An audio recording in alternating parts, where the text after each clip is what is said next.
திமுக கூட்டணி கடந்த 5 ஆண்டில் 38 எம்பிக்களை வைத்து எதுவும் செய்யவில்லை. தற்போது 40 எம்பிக்கள் வைத்து எதுவும் செய்யப் போவதில்லை என பாமக வேட்பாளர் தங்கர்பச்சான் குற்றச்சாட்டு.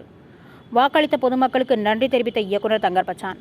கடலூர் மாவட்டம் விருதாச்சலம், விருதாம்பிகை, பாலாம்பிகை, உடனரை விருதகிரீஸ்வரர் திருக்கோவில் முன்பு கடலூர் பாராளுமன்ற தொகுதியின் பாமக வேட்பாளர் தங்கர்பச்சான் பேசுகிறபோது, சென்ற நாடாளுமன்ற தேர்தலில் தமிழக மக்கள் திராவிட முன்னேற்ற கழகத்திற்கு 38 இடங்களை வென்று கொடுத்தார்கள். அவர்கள் 38 இடங்களை வென்று அவர்கள் செய்த சாதனை என்ன என கேள்வி எழுப்பினார். மேலும் அதே கூட்டணியில் தற்போது 40க்கு 40 வெற்றியை மக்கள் கொடுத்துள்ளார்கள். அவர்கள் சாதிக்கப் போவது என்ன எனவும், திமுக கூட்டணியில் சென்ற முறை தேர்தலில் நின்றவர்களில் 75% பேர் மீண்டும் இந்த தேர்தலில் நின்று வென்றுள்ளார்கள். ஆனால் அவர்கள் ஒரு தடவை கூட மக்களை சந்தித்தது இல்லை. அவர்கள் தொகுதிக்கு ஒதுக்கப்பட்ட நிதியை அந்த தொகுதிக்கு செலவு செய்தது இல்லை. அவர்கள் மக்களின் மீது சின்னத்தை திணிக்கிறார்கள். திமுக என்றால் உதயசூரியன், அதிமுக என்றால் இரட்டை இலை என்று குற்றம் சாட்டினார். பொதுமக்கள் தேர்தலில் நிற்கக்கூடிய ஆட்கள் சரியான ஆட்களா என்று பார்த்து வாக்களிப்பது இல்லை.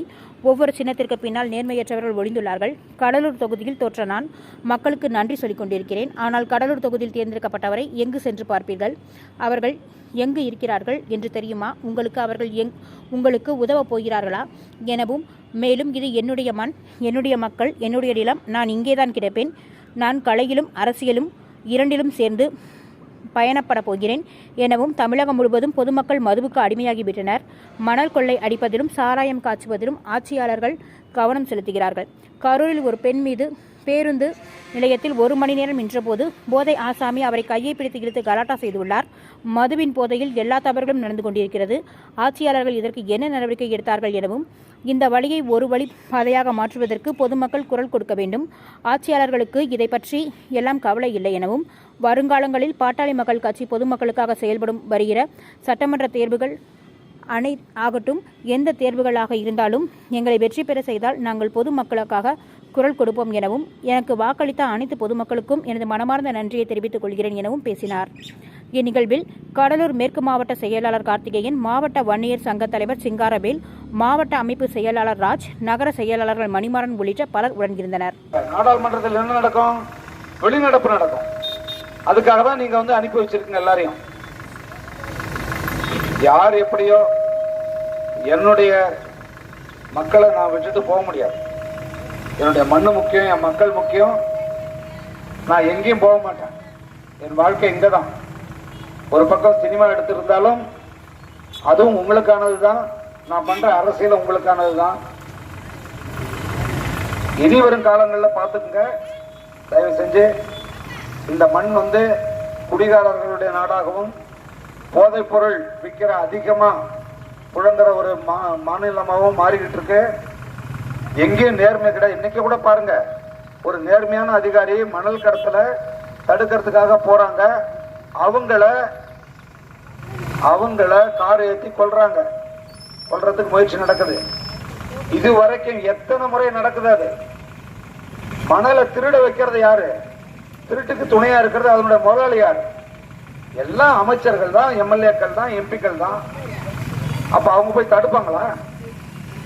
அப்ப நேர்மையான ஆட்களை அங்க இல்லாம பண்ற வேலை தான் அங்க நடக்குது. இப்படியாப்பட்டவங்களை தான் தொடர்ந்து நீங்க தேர்ந்தெடுக்கிறீங்க. அதை முதல்ல புரிஞ்சுக்குங்க. 3 நாளைக்கு முன்னாடி கரூர்ல ஒண்ணு நடந்துச்சு, பாத்தீங்கல்ல? ஒரு பஸ் ஸ்டாண்ட்ல ஒரு பெண்ணு நிக்கிறாங்க ரொம்ப நேரமா, பஸ்ஸுக்கு கிடைக்காம பேருந்துக்காக 1 மணி நேரம் நின்றுகிட்டு இருக்காங்க. அப்ப ஒரு குடிகார பொறுக்கி வரான், கை பிடிச்சி இருக்கிறான். அந்த அம்மா என்ன பண்றதுன்னு தெரியாம முடிக்குது. யாரும் துணைக்கு வர மாட்டாங்க, கேள்வி கேட்க மாட்டாங்க. அப்ப அவன் வா, ரூம் போடுறான் வான்னு சொல்லி கூப்பிடுறான் அந்த அம்மாவை. அப்போ யாருமே கேட்கல. எல்லாம் பல்லு இழிச்சிட்டு தான் போறாங்க அந்த வழியா பொதுமக்கள் சொல்லக்கூடியவங்கலாம். வேற வழியா இல்லாம அவன் மறுபடியும் கையை பிடிக்கும் போது எட்டி உதைக்குது. அப்புறம் தான் அது தெரிய வருது. அந்த அம்மா பேசிருக்கு பாருங்க. எல்லாம் கையில போன் தானே வச்சிருக்கீங்க, எல்லாம் பார்த்துருங்க. நாடே அதிகமா பார்த்த வீடியோ. என்ன நடந்துச்சு, என்ன நடந்திருக்கு, என்னங்க நடவடிக்கை எடுக்கப்பட்டிருக்கு, அதெல்லாம் உங்களுக்கு பிரச்சனையா தெரியலையா? இந்த குடியால என்ன? குடிதாங்க எல்லா குற்றங்களுக்கும் ஊற்றுக்கண். அதுதாங்க நாட்டுல நடக்கிற எல்லா குற்றங்களுக்கும்.